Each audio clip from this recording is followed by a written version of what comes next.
आज की इस एक्टिविटी में हम देखेंगे कि हम EC2 मशीन को या सर्वर को स्टैटिक आईपी एड्रेस किस तरह से असाइन करते हैं। ये मेरे पास एक इंस्टेंस क्रिएट हुआ हुआ है स्टैटिक आईपी के नाम से। अगर मैं इसका आईपी एड्रेस देखूं, वो इस वक्त जो है वो ये है। अगर मैं इस मशीन को स्टॉप करके दोबारा स्टार्ट करूं, तो ये जो मेरा डीएनएस का पब्लिक आईपी एड्रेस है, ये चेंज हो जाएगा। तो अगर हमने अपने सर्वर पर कोई वेबसाइट होस्ट की हुई है और हमारे यूजर के पास एक आईपी एड्रेस है, तो हमारा इंस्टेंस जब भी रीस्टार्ट होगा या उसमें कोई एरर आएगा, वो ऑफ होके ऑन होगा, तो हमारा आईपी एड्रेस जो है वो चेंज हो जाएगा। तो उससे हमारे सारे यूजर्स के लिए इनकन्वीनियंस क्रिएट हो जाएगी। तो हमारे पास प्रेफर ये किया जाता है कि हम अपने सर्वर को, जो कि हाईली एक्सेसिबल हो, उसको एक स्टैटिक आईपी एड्रेस असाइन कर दें। तो EC2 इंस्टेंस में स्टैटिक आईपी एड्रेस असाइन करने के लिए हमारे पास इलास्टिक आईपी एड्रेस जो है उसकी सर्विस यूज होती है। हम इलास्टिक आईपी में आएंगे और यहाँ पे एलोकेट इलास्टिक आईपी एड्रेस पे क्लिक करेंगे। अब ये अमेज़न का जो IPv4 एड्रेस पूल है, उसमें से हमें एक प्राइवेट आईपी एड्रेस जो है वो एलोकेट कर देगा। हम यहाँ पे एलोकेट पे क्लिक करते हैं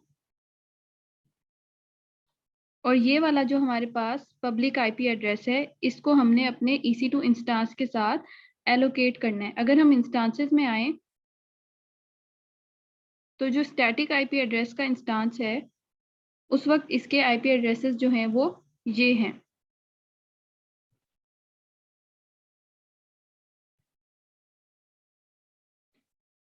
अगर हम एक्शंस में जाएं, तो ये हमें कह रहा है कि अगर आप एडिशनल पब्लिक IPv4 एड्रेस देना चाहते हैं, तो हमें इसके साथ इलास्टिक आईपी एड्रेस जो है उसको एलोकेट करना चाहिए। तो हम दोबारा इंस्टेंसेस में वापस आएंगे और इलास्टिक आईपीज में जाके जो ये वाला आईपी एड्रेस हमने क्रिएट किया है लेटेस्ट, इसको हम एसोसिएट करेंगे अपने इंस्टेंस के साथ। यहाँ पे हम अपना इंस्टेंस चूज करेंगे जो कि है स्टैटिक आईपी, और प्राइवेट आईपी एड्रेस उसको वो 172.31.18.188 असाइन कर रहा है और इसको हम एसोसिएट कर देंगे।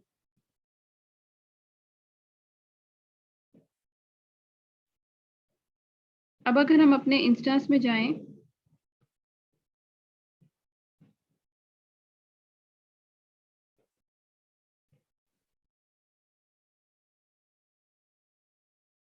तो हमारे पास इलास्टिक आईपी एड्रेस या पब्लिक आईपी एड्रेस जो हमने एलोकेट किया है वो शो हो रहा है, और जो प्राइवेट आईपी एड्रेस असाइन किया गया है वो यहाँ पे शो हो रहा है। अब अगर हम अपनी मशीन को ऑफ करके दोबारा ऑन करेंगे, तो ये आईपी एड्रेस हमारे पास चेंज नहीं होगा।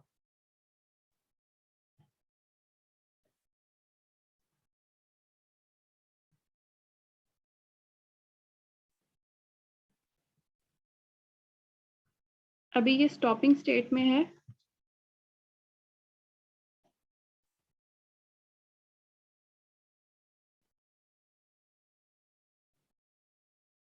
अब हम इसको दोबारा स्टार्ट करते हैं।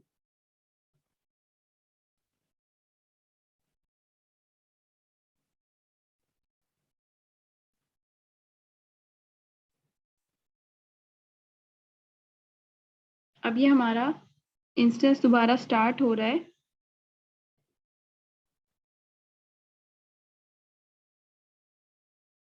तो जो हमारा आईपी एड्रेस है वो आप देख सकते हैं कि जो असाइन हुआ है प्राइवेट और जो असाइन हुआ है पब्लिक इलास्टिक आईपी के थ्रू, यहाँ से